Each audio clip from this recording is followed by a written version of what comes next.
Now the final step will be to add a pump in order to compress for further processes. So the pump goes here,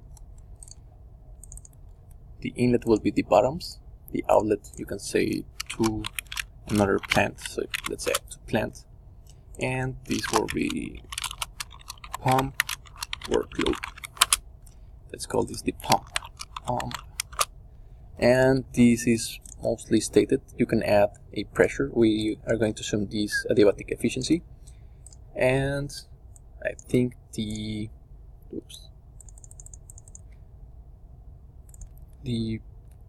discharge pressure is 150 kilopascals in order to move it. So let's add this to the stream. It's right here, 100 kilopascals. So you can see with only a pressure discharge, the pump is set up, because if there are no, let's say, volatile material which can actually, I don't know, for instance, evaporate and cause cavitation, there's not going to be any large problem with the pumps. Pumps are also easy to model.